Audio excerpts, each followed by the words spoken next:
Here we go. Shabbat shalom, everyone. Yay. How's it, everybody? Everybody doing okay?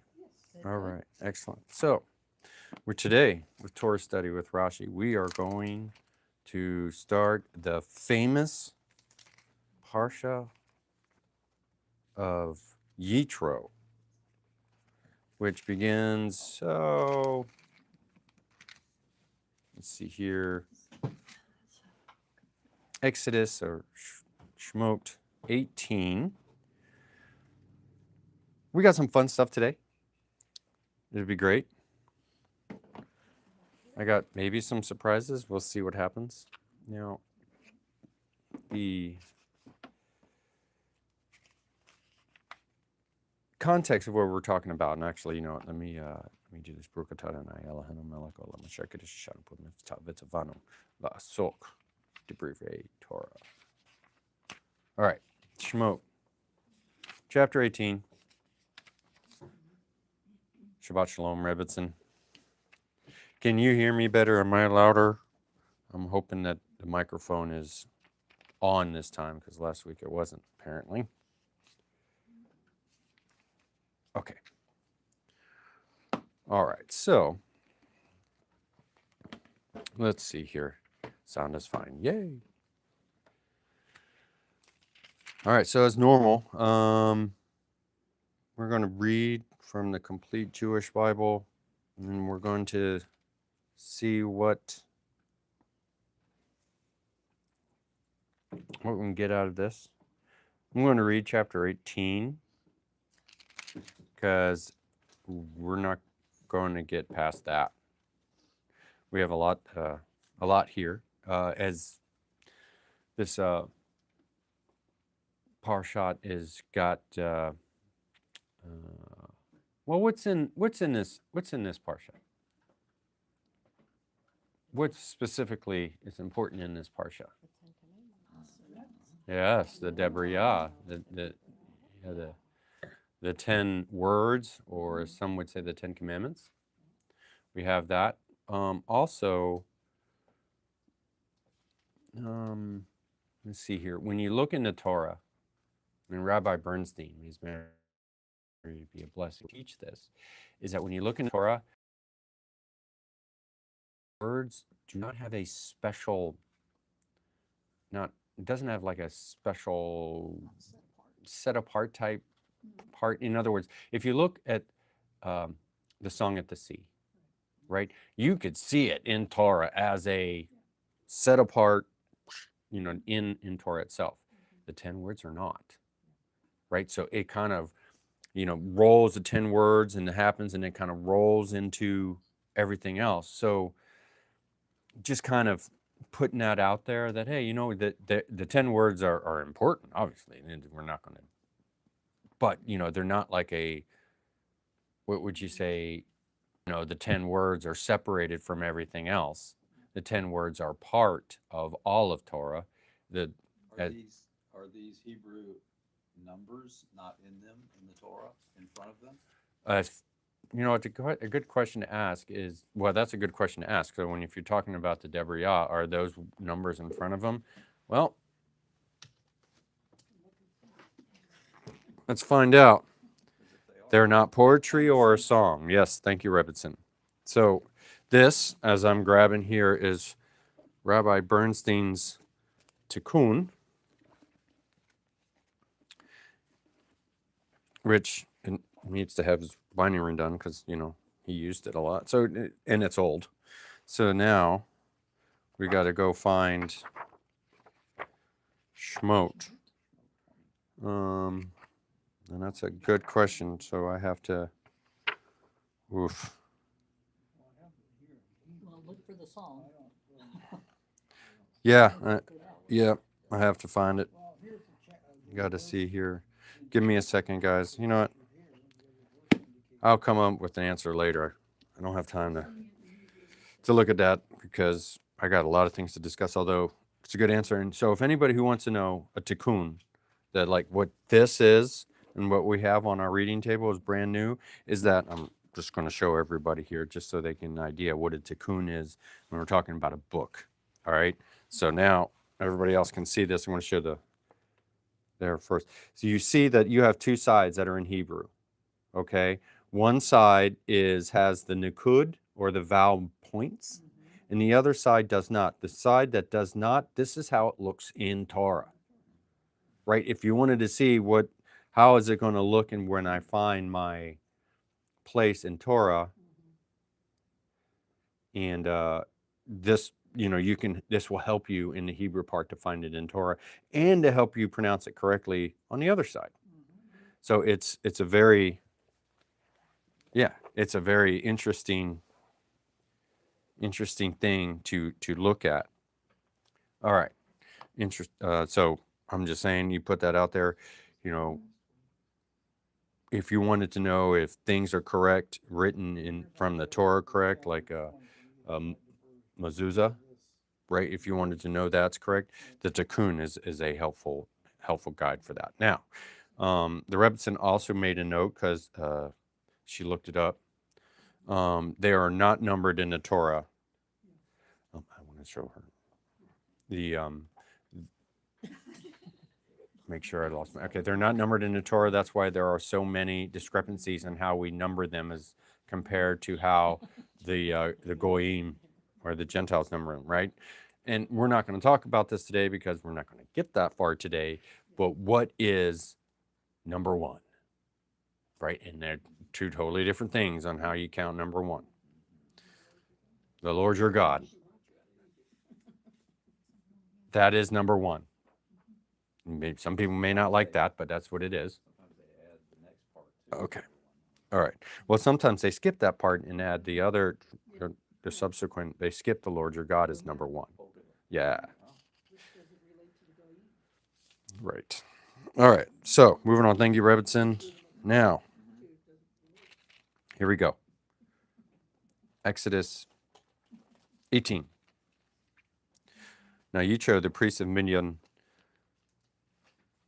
Moshe's father-in-law, heard about all that God had done for Moshe and for Israel, his people, how Adonai had brought Israel out of Egypt. After Moshe sent away his wife Zipporah and her two sons, Yitro, Moses's, does that even, what? Moshe's father-in-law, there you go, had taken them back. The name of the one son was Gershom, a foreigner there is what it means. And for Moshe had said, I have been a foreigner in a foreign land. The name of the other was Eliezer, my God helps, because the God of my father helped me by rescuing me from Pharaoh's sword. Yitro, Moshe's father-in-law, brought Moshe's sons and wife to him in the desert where he was encamped at the mountain of God. He sent word to Moshe, I, your father-in-law Yitro, am coming to you with your wife and her two sons. Verse 7, Moshe went out to meet his father-in-law, prostrated himself, and kissed him. Then, after inquiring of each other's welfare, they entered the tent.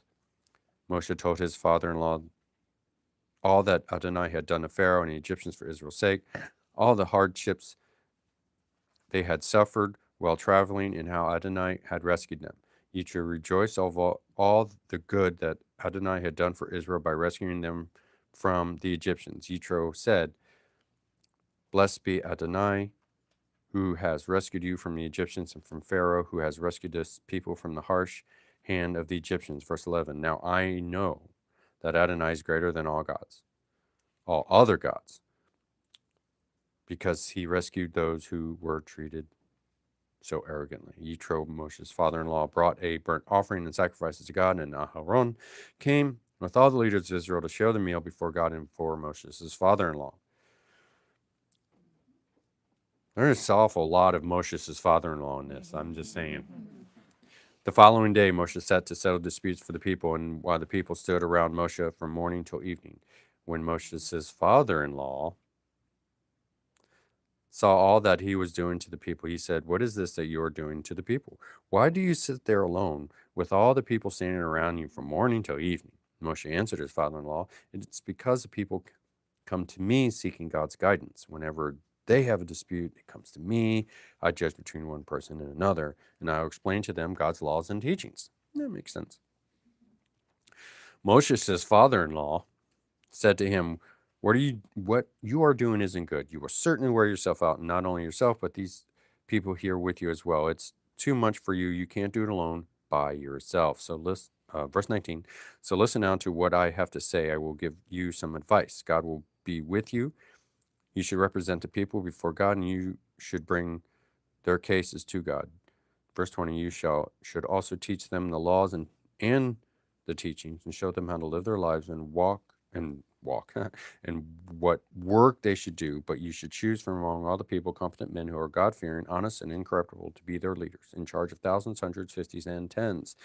Normally, they will settle the people's disputes. They will bring you difficult cases, but ordinary matters they should decide themselves. In this way, they will make it easier for you, and you shall share the load with you. If you do this, and God is directing you to do it, you will be able to endure, and all these people too will arrive at their destination peacefully. Moshe paid attention to his father-in-law's counsel and did everything he said. Moshe chose competent men from all of Israel and made them heads over the people in charge of thousands, hundreds, fifties, and tens. As a general rule, they settled the people's disputes, the difficult cases they brought to Moshe, but every simple matter they decided themselves. Then Moshe let his father-in-law leave and went off to his own country. Well, that was chapter 18. Yeah, we're not going to go past that. I'm just saying, I would like to endeavor we'll get to the end of chapter 18, but it's another. Is this all chronological, or is this a throwback? What laws and teachings? That's a good question, and Rashi touches that. Okay. We're going to try to get to that. I'll answer that question with Rashi's answer today, even if we don't get to it, since you asked that question. And the question was, is this chapter in even chronological order? It seems kind of weird, right? So, and the Rashi will answer that question. Quick question. Yes. Moshe had one wife, right? Zipporah? I don't know of any other. Yeah. Oh, he did? Okay, because I was wondering why it keeps saying Zipporah and her two sons. So that's why I was curious if he had other wives. That would mean her sons, or her. That's a question. I do not know the answer to that question. Number one, and number two, I don't know if this translation, the English part of it, is absolutely correct, and I don't know the answer to that. So I looked at other versions, right, translations, and it says the same thing. It says the same thing. So okay. That's why I was assuming Moshe had more than one wife, but you think he had two? Okay. Josephus, in his writings, proclaims at some point Moses was actually a general in the army in Egypt. Oh, yeah, we're going into they went into the other talk of Moshe's past from a midrashic point of view from Josephus. Right. Yeah. There's. But that's what Josephus said. There's writings that talk about it. What validity they are, if they're midrashic or not, I don't know. But okay. Going to Rashi now. Yitro, the minister of Midian, the father-in-law of Moses, heard all that God did to Moses and to Israel. Okay. And Yitro heard. What did Yitro hear? What report did he hear that had such a great effect on him that he came to visit? He heard about the dividing of the Red Sea, or the Sea of Reeds, and the war with Amalek. So now it just goes back, right? Because we're to keep in context, in the sense of in Torah, where we're at, where did we just leave the previous Parsha before we entered in Yitro? Amalek, not the complete destruction of Amalek, but Amalek's battle being won, right? And just before that, you had the well where Moshe, hit struck the rock or hit into the rock. That's interesting, but we're not going there. We just want to. I thought this referred more to the plagues. You mean the plague? You thought it referred more to the plagues? Yeah, because it says all that God had done for Israel, which would have been the plagues to bring them out of Egypt, and Okay. All right. So they got out. right. So as far as like he may have heard that before, I don't know in the sense of that. According to Rashi, it's definitely the big ones, or the most recent and the biggest one. So the biggest one being the Red Sea and the destruction of Egypt, and the war with Amalek. Okay. So Jethro. So Rashi here takes the name of Jethro. Now, how many names is Jethro attributed? You have 5. According to Rashi, 7. Okay. Rashi, so Jethro, he was called by 7 names. Yes, Robinson, you're correct, 7. Okay, so Jethro, he was called by 7 names. Reuel, sorry. Jethro, Hobab, Heber, Cani, and Putiel. Okay.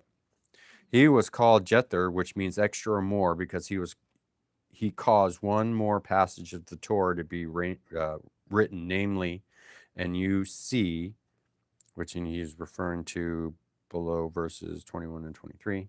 Okay. He was called Jethro because when he converted to Judaism and fulfilled the commandments, they added a letter to the Vav, to his other name, which was Yeter, as he has here. He is called Hobab, which means lover, because he loved the Torah. And Hobab is Jethro, as it says, from the sons of Hobab, the father-in-law of Moses. That is Judges 4:11, if you want to look that up. And there are those who say that Reuel was not Jethro. And there's discussion with this. Reuel, some say he is Jethro, some say he's not Jethro. But rather the father of Jethro, right? And you got Numbers 10:29, it kind of talks about that.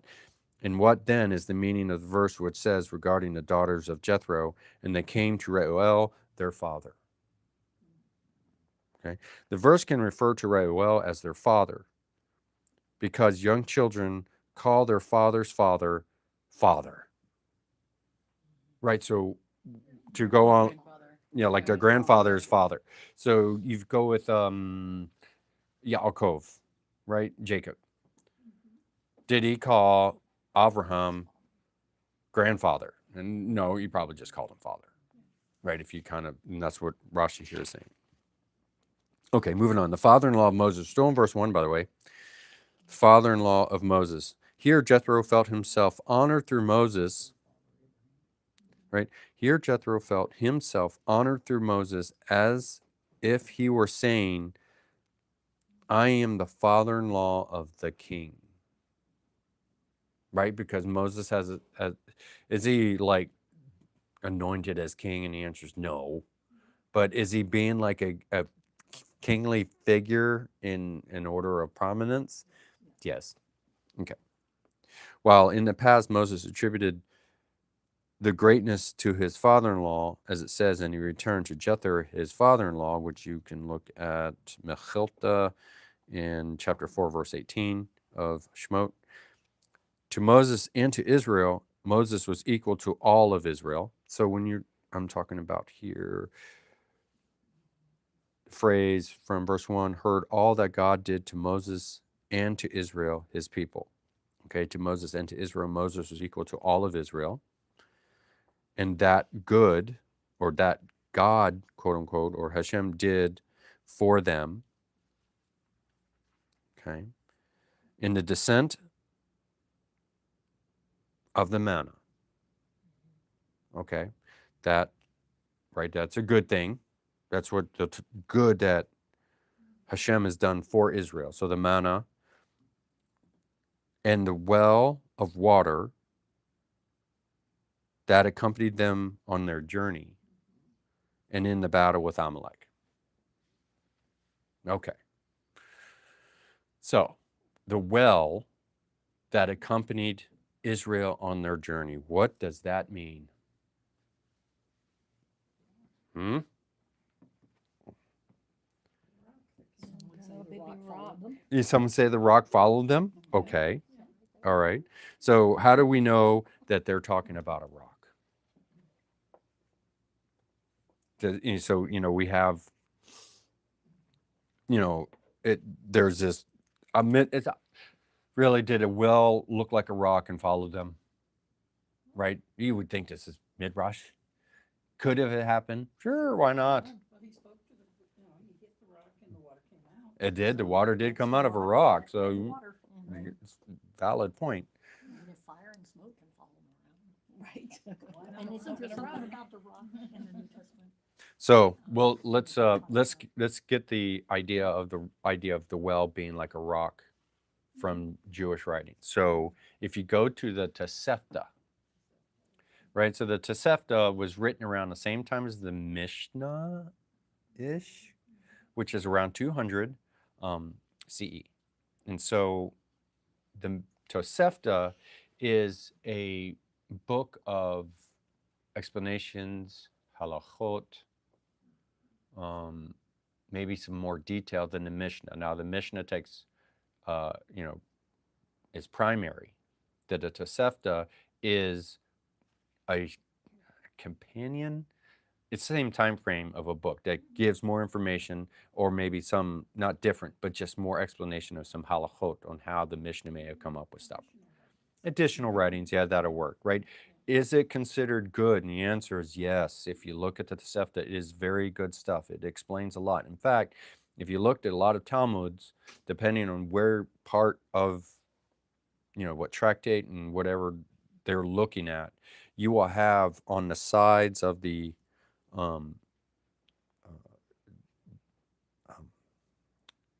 page, words, right? The side of the page, you'll see Tosefta. You have Rashi on one side, usually the side close to the binding, and you'll have other sages have their opinions, and sometimes you will see to explain a certain part of this Talmud entry, which would be a Mishnah, Gemara explanation, and then the Tosefta would be an additional explanation to help understand the Gemara, which then is a commentary on the Mishnah, which then is a commentary on the Torah. Right, you see that there's a lot of information there, right? So the Tosefta is an important book. So For some reason, I'm thinking in the New Testament, it also says that rock, spiritual rock Right. followed them. And I think Okay. Saul had said that in one of his letters. Okay. So let's go with the Tosefta Sukkah 3. Okay, and so here, this tractate in this particular part is talking about the water drawing ceremony of Sukkah, or Sukkot, or Sukkos, right?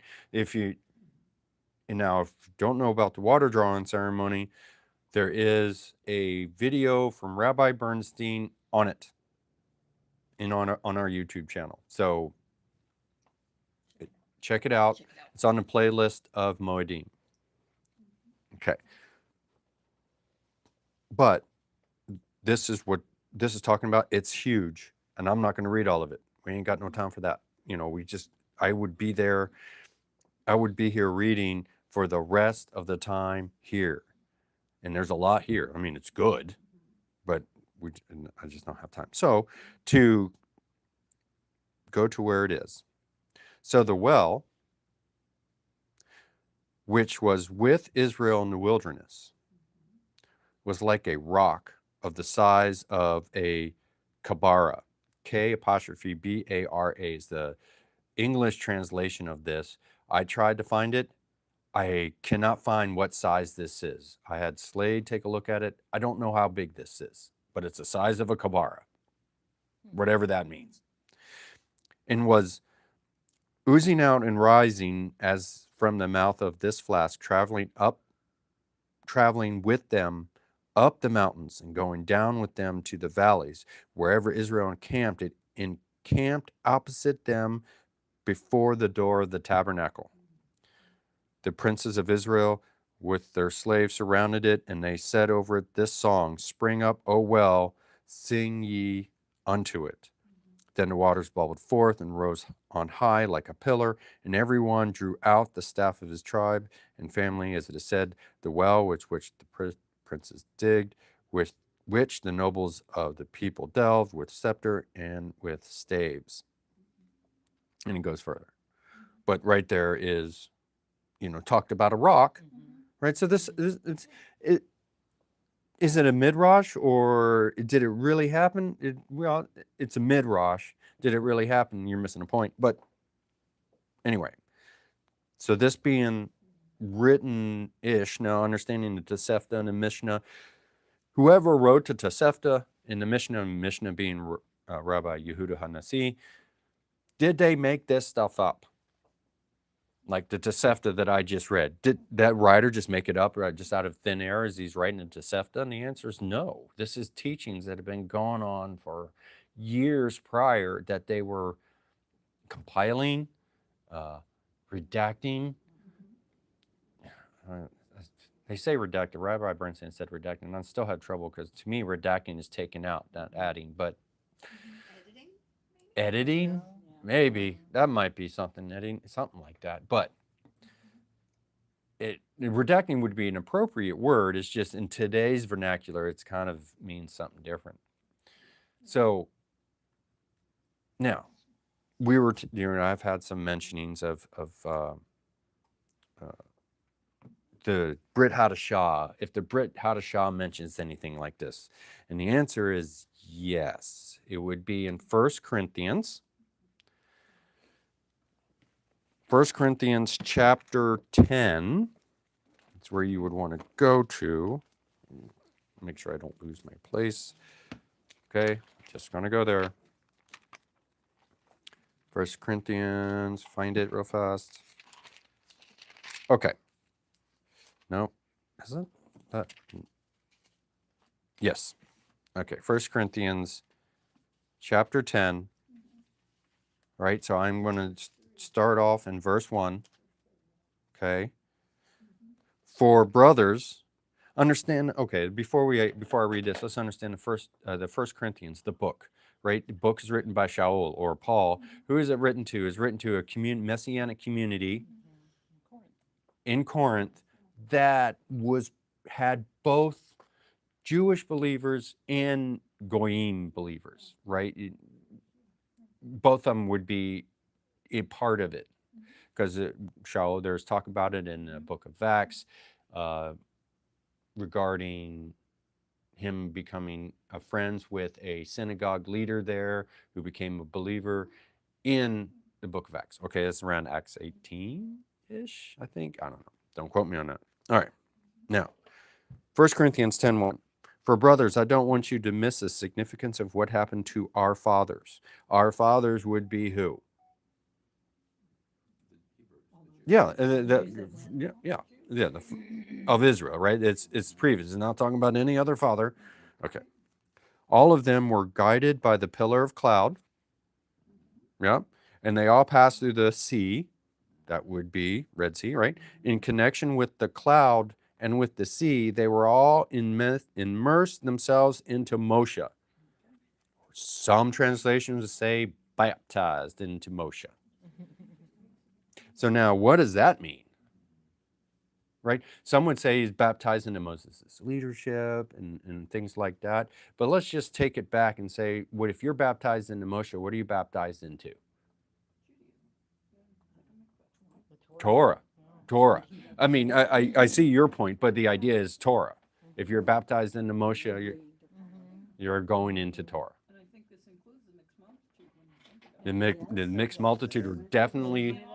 Yes, definitely in mixed multitude with them, especially with the crossing of the sea, and at which we're not going to get to, and in this parsha, in Yitro. All right. So they all immerse themselves into Moshe, aka Torah. So they all ate the same food from the Spirit, same food, the same spiritual food, or the same food from the Spirit, same thing, right? Depends on your translation. Man, yeah, manna. Yep. I think it's a little different eating food that the Spirit has given them versus eating the same spiritual food. I mean, Christians will take that off on a whole. And they do, but It's not but- necessarily correct. Right, they take you have those in the body of Messiah that will take this into a whole different level. But let's understand something what Shao is talking about. When he's talking about the pillar, he's talking about a pillar of cloud, and he's talking about the sea that's Talking about split. Physical things. He's talking about physical things here. He doesn't go off into quote unquote spiritual land without any type of explanation. So when they're talking about food from the spirit or spiritual food, you're talking about man or manna. So then are they talking physically when they say baptized into Moses? Are they talking, is that a reference to going through the sea? Well, Or did they all have a mikvah? Or is it? so when you're talking, when it God says was taking with that the to sea, spiritual. with the sea, they immerse themselves into Moshe, right? They pass through the sea, right? So They that is the baptism. well, yeah, but no. What is what did we just discuss? What is the baptism of Moses? It's the part of belonging with Torah. So that's Yeah, spiritual acceptance in of that Torah, case. yeah. Well, is it spiritual? Because they really said we're going to be part of Torah. Yeah. We will do and we will hear. They physically said it. So they said that in time and space. And they had those 3 days to get clean while they were waiting for the Torah to be given. Yes, they did do. They had 3 days to get ready Yeah. for themselves. Yes. Yeah. But when we're talking about this, the acceptance of Torah, it's still within time and space, right? When you say spiritual, what is that? What in this day and age, what does people mean by spiritual? Right. We have no idea. But in Israel's, a lot of times in what Israel thinks of ruach, like spirit, it's outside of time and space. So when you're talking about here spiritual food or food from the spirit, right? Did man really happen? Yeah, it happened, right? Did it? So the complete Jewish Bible say from the spirit, like from Hashem's spirit, He provided it. right? Hashem provided it, right? So just trying to this is where the people can go off on tangents. And look, I did. I know. I'm one of those people, so I'm not judging here. This is as far as me is concerned. But when I want you to remember that it did really happen, so we have to remember what, and we have to take it all in context. And this is not a study in 1 Corinthians, so I'm not going to go too deep on this, because this is actually we got a little off, on a good sidetrack. Not saying it's bad. We're talking about the rock in the well now, right? We're talking about the Well, rock. if the rock was there all the time, how come Moses had to go to it again to get water?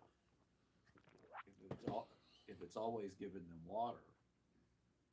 So you're talking about later on, right? And that When you're supposed to speak to the rock right. and instruct it instead, it was like, well, if the rock has Right. been following them around to give them water, why Right. does he have to go speak to it again? I- What's he been doing since then? Right. And so we also have to talk about was Miriam alive when that happened? And see, this is where you have to know these She things. draw the water. What does Miriam have to do with it? Well, when Miriam died, they said the well stopped running water. Oh. That's midrashically. Look, we're talking midrash, okay?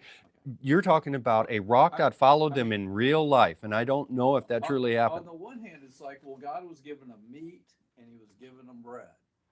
Yes. Right? And there's all these Jews in the desert. So where are they getting water to drink? Right, So right. On the one hand, you can go, yeah, maybe, but on the other hand, it's Those like are necessities. it talks about meat, it talks about bread, but Right. whereas the well thing is a little bit less. It is. It's less Obvious. like that, and that's a fun study, I'm sure, to do, which is beyond the scope. Which we're not going to do. Which we're not going to do here. Right. It's beyond the scope. 17, and it's Right. there. Kinda obvious. So the water was there. I mean, it's like, where did Moshe hit the rock, right? They were complaining at Rephidim, but yet they said that the sages said that Moses traveled to Sinai to hit the rock, and the rock gushed so much water it traveled to Rephidim, right? In Midrash, lessons to be learned. Did the rock follow Israel? Sure. Why not? It sounds good. But did it really happen? We have to understand what we're trying to say here. But go back to what we're talking about with 1 Corinthians. They all ate the same food from the Spirit, which is man, not man. Rebinson, I see your face. Stop it. Man, and they all drank the same drink from the Spirit, water. Okay. For they drank from a Spirit-sent rock that followed them. Okay, that's not in Torah, that the rock followed, that a well looked like a rock and the rock followed them. That's not Torah. It's not in Torah like that. What is Shaul saying?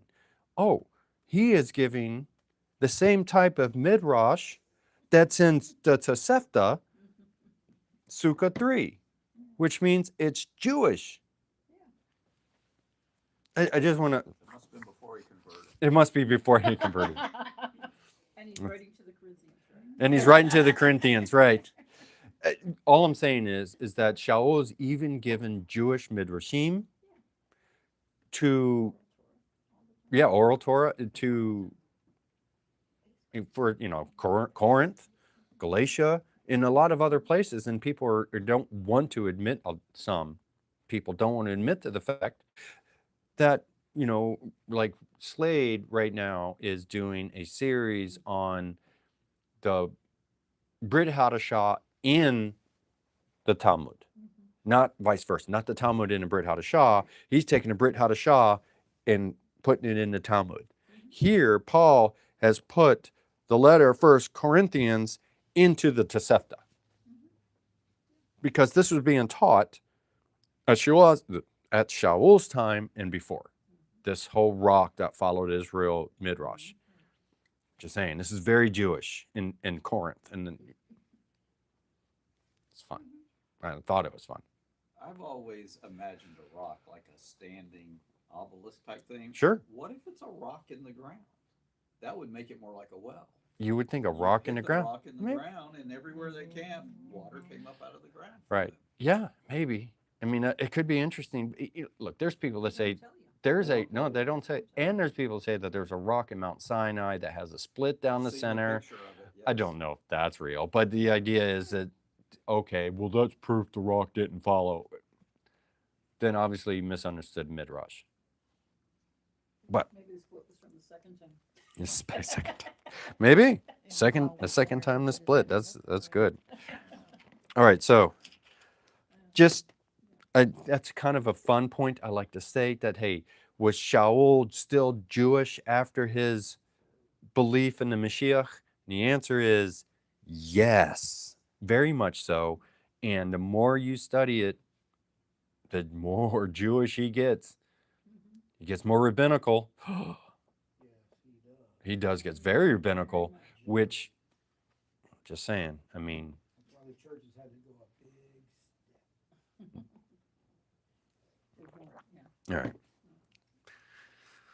All right. Back to Torah. We're going back to Exodus.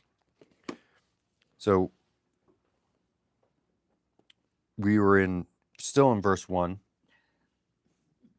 Oh, we got further than that. No, we're talking all the good that God did. It's what we just talked about, the man, the water, the well that accompanied them on their journey, and in the battle with Amalek, right? That just happened. Okay. Because that happened after the sea, after the split of the sea, the man, the water, and the war with Amalek. Okay.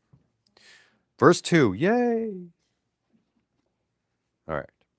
After having been sent away, now when we're talking about verse 2, Jethro, the father-in-law of Moshe, took Zipporah, the wife of Moses, or Moshe, after having been sent away. That's the verse. After her having been sent away. When the Holy One, blessed is he, said to Moses in Midian, go return to Egypt. And the Torah goes on to say, and he took his wife and his children and he returned to the land of Egypt. Does everybody remember that? So when Hashem said for Moshe to go to Egypt, this is before everything. This is like just after the burning bush event. Okay. And so you can find that passage in Exodus or Shemot chapter 4, verses 19 and 20, if you wanted to look that up real quick. All right. Go to return to Egypt, the Torah goes on to say, and he took his wife and his children, etc., and returned to the land of Egypt. Aaron went out to greet him, as the Torah says, and he met him at the mountain of God. That's Exodus 4:27. So moving on, this is Rashi. Aaron said to Moses, with regard to his wife and sons, who are these? So Aaron, according to Rashi, Aaron said to Moses, with regard to his wife and sons, who are these? Moses said to Aaron, this is my wife whom I married in Midian, and these are my sons. Aaron, and Aaron's in brackets, like the names Moses and Aaron had been in brackets, right? So like he kind of tacked on to say who's talking. This is Rashi.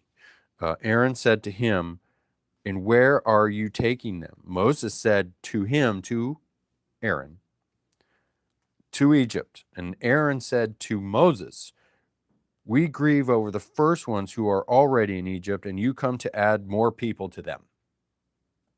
This is a discussion, a midrashic discussion between Moses and Aaron about why are you bringing your wife and kids to Egypt? Why are you adding more to the ordeal? Thereupon Moses said to his wife, go back to your father's house. And she took her 2 sons and went off. This is the, quote, having been sent away, unquote, that the verse refers to. So basically, Rashi just explained why Zipporah and the 2 sons did not go right here. Because of a discussion, midrashically, between Moshe and Aharon. Aharon said, look, dude, why are you bringing them? Why are you doing this? There ain't no need to bring more. They're safe here. So, sent them away. Verse 4. And the name of the other was Eliezer, for the God of my father came to my aid, and he saved me from the sword of Pharaoh. Okay. Verse 5. Oh, no. Verse 4 still. And he saved me, and this is Rashi, and he saved me from the sword of Pharaoh. When Dathan and Abiram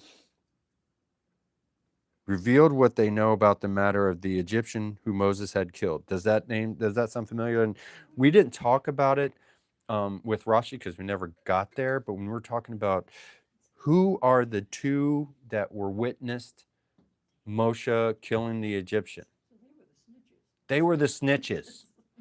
That's a word. That's a word. Yeah, snitches. And those names come up. Dathan and Abiram come back again. They come right back again in Torah. So we'll run across Dathan and Abiram. Abiram is the last one. Yeah, they are troublemakers. And I would have never known, but we watched the 10 Commandments. I go with Charlton Heston, and Edward G. Robinson is the bad Egyptian, and his name is Dathan. Yeah. Oh, he's the snitch. I would never have known. Yeah. That's He caused funny. trouble the whole time. Yeah. Actually, a lot It's very, they really did Yeah, I pretty did good. know it. Yeah. Close There's a to- lot of really good stuff in it. They Hmm? went course a few times. What they knew about the matter of the Egyptian when Moses had killed. And Pharaoh, in brackets,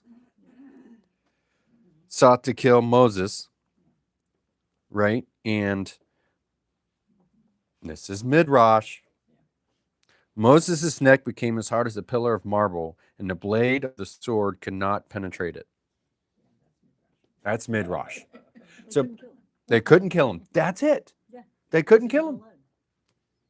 See, that's it. You got it. You see, they couldn't kill him. To what degree did God protect him? Well, it's as if his neck was his marble.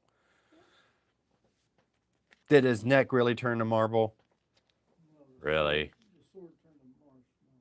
The sword turned to marshmallow? Well, it's just like, when the midrash of Yaakov and Esau, when Esau went to kiss Jacob when they were meeting, the Midrash says that Esau came to bite the neck of Yaakov, and Yaakov's neck turned to stone. Right? This is kind of like the same concept. Okay. And Well, that's the Lord even said they were a stiff-necked people. stiff-necked people. That's funny. That was good. Yeah. Got jokes today, Jesse. Got jokes. That's what he said. I'm just quoting what I've heard. Quoting what you heard. What do I know? All right. All right. So 5 is we're at verse 5. Jethro, the father-in-law. We are not going to get anywhere today. Remember, as far anywhere I wanted to, because this is all good talk. Tammy, remind me of the question. Before, well, just ask me the question now. Might as well, because I'm looking at time. I was asking about the chronology because chronology. Moses is sitting telling people about the law, Yes. and it's like, What law? How did he have the yes, law? He what hadn't gone up laws the was he mountain yet. talking That about? was the Yes. question. Okay. Good one. All right. So let me do this. So the question is, and since the question was asked about chronology, and Rashi does talk about it, and I am looking at time, and we will not get to where I need to be. So I am going to find it and answer the question here and answer that question. So I just want to be here. Here we go. I'm looking this. Okay, here you go. All right.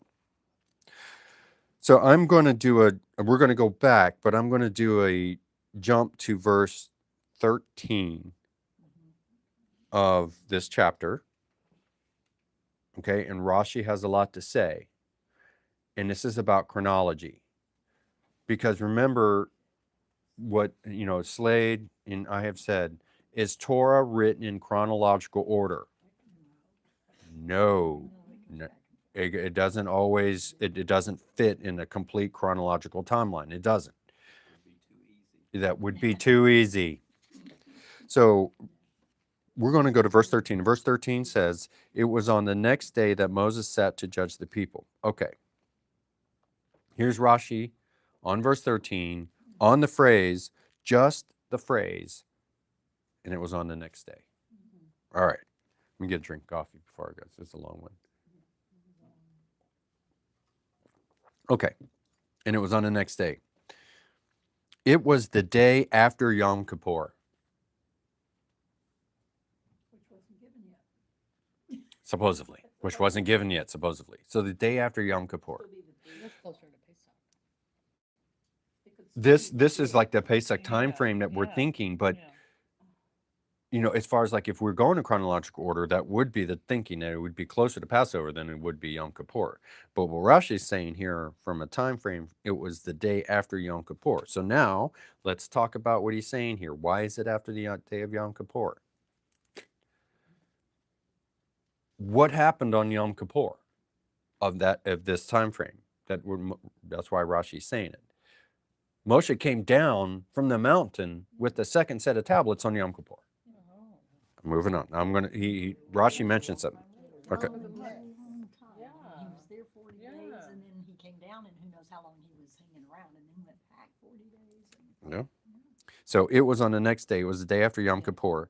So we have learned in the Sifrei, all right, so now understanding that Rashi is saying here the Sifrei, but the notes here says that this does not appear in our text of the Sifrei. It is found, however, in the Mechilta, which some Rishonim, which is a era of rabbis, you got you have the Zugot, you have the Tana-Marim, and then is it Ani or Rishon? I can't remember. My mind went blank. Okay, but it's an era of sages. Okay. Some Rishonim may have referred to the Mechilta as the Sifrei. Rishonim, I think, would be the same time as Rashi. So Rashi is saying a sifrei, which could mean the mechilta. They're just trying to give an explanation why it's not in the sifrei that they have here. I did not look in our sifrei. Okay, moving on. And it was, and what is meant by the next day? It is the day after Moses' descent from the mountain after having received the second set of tablets on Yom Kippur. Okay, you are forced to admit that it is impossible to say that the next day means anything but the day after Yom Kippur. For before the giving of the Torah, it is impossible to say, and I made known the statutes, etc., as those statutes were not yet given then. And from the time that the Torah was given until Yom Kippur, Moses did not sit to judge the people. So we have to, what Rashi's saying, this is the contextual, he's trying to give the contextual meaning here. Moses did not sit to judge the people. And for on the 17th of Tammuz, he descended Mount Sinai and broke the first tablets. It's one of the reasons why we fast on the 17th of Tammuz. So why does it have to be the day after he comes down? Because it Why says, can't it be a couple of days after? because it says the next day. Well, yeah, but so when did Jethro get there? The day that the very day he came down the mountain? The next day. Saying the next day just means the next day from Yom Kippur. So Jethro's been hanging around all this Let's time. keep on going. I'm not done yet. Okay. Moses did not sit to judge the people, right? And we're still talking about Rashi in the first phrase of verse 13 of chapter 18 of Shemot. Okay, this is Rashi. Okay, and broke the first set of tablets. And the following day, he ascended the mountain early in the morning. So the next day, early in the morning, he went back up in the mountain after the first set of tablets, which, by the way, are made out of sapphire. Okay, and stayed on the mountain for 80 days. And he descended on Yom Kippur. That's a midrash. You have to go into the 80. We're not going to go there. That's a lot. That's a Yom Kippur. Or, well, yeah, I guess that would be a Yom Kippur or even a Shavuot type of lesson, which we're not going to do. Thus, this passage was not written in chronological order, as it was on the next day, was not said until the second year.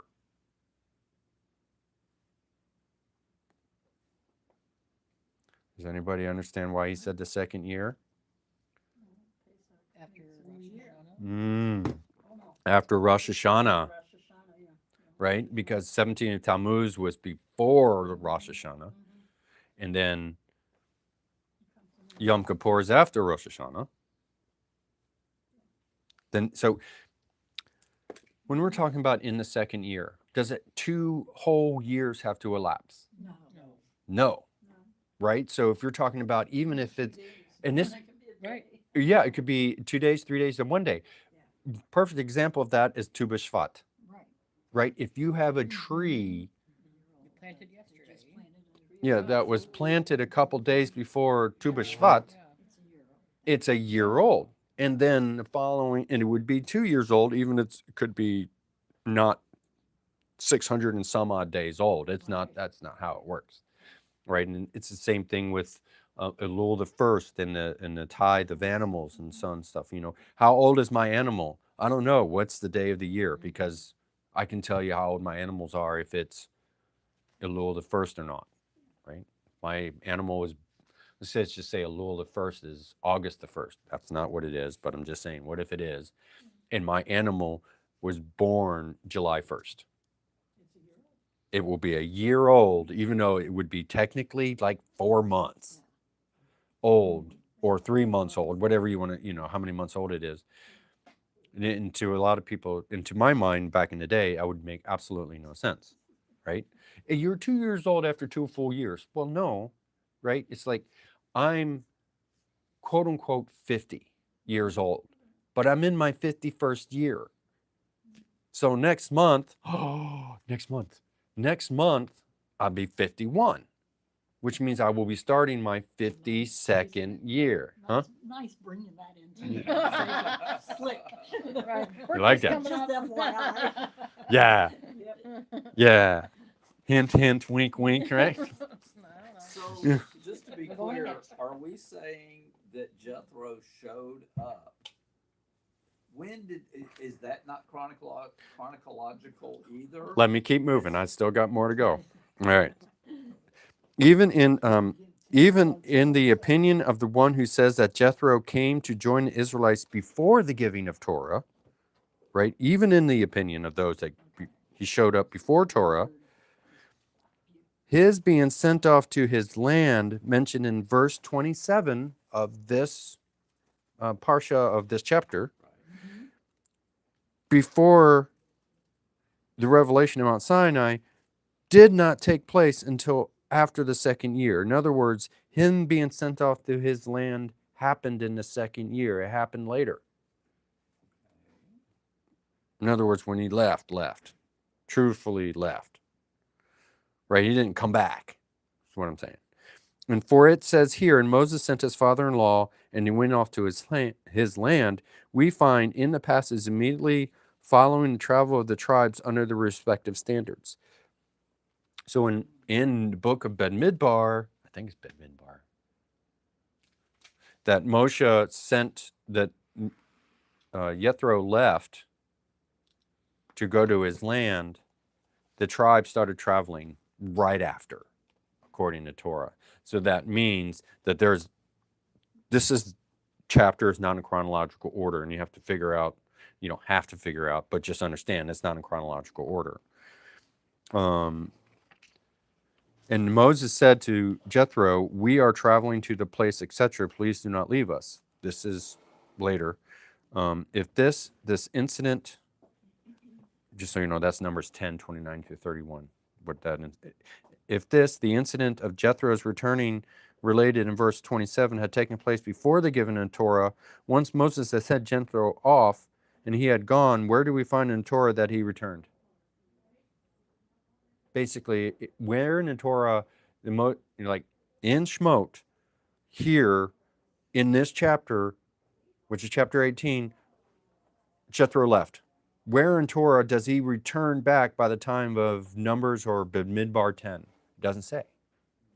So what they're saying here is the passage in Numbers 10, in this passage of Jethro leaving, is the same leaving. They left, right? And so, anyway, moving on because I'm running out of time. And once he had accounted for Moses' request during the second year that he'd stay, where do we find in Torah that he returned, which could have accounted for Moses' request during the second year that he stay? If you will say that there it does not say Jethro, but Hobab, and Hobab was Jethro's son, this cannot be the case, for Hobab and Jethro are one and the same, as it is written from the sons of Hobab, the father-in-law of Moses, and that's Judges 4:11. And that's that. Right? That is the answering of your question in regards, is it in chronological order? And the answer is no, it is not in chronological order. And Rashi gave a short opinion on this, right? I don't know, I didn't look, but it seems to me the Ramban Nachmanides would make this a book and explain a lot of details, even midrashically, to a good point of view, and it would probably be a very good read. But we won't get into that today. There So are more times in the Bible where it does, you read, Yeah. in Genesis, Yes. you read and it's kind of like a synopsis. yes, And then you turn the page and it goes back and Right. then starts explaining details. right, it's not all in chronological Okay. order. So, all right, guys, that was fun. That's Yitro. I got like 3 verses done. So yay. We'll endeavor to do better. Shabbat shalom, everyone. Yeah, I had another question about timing.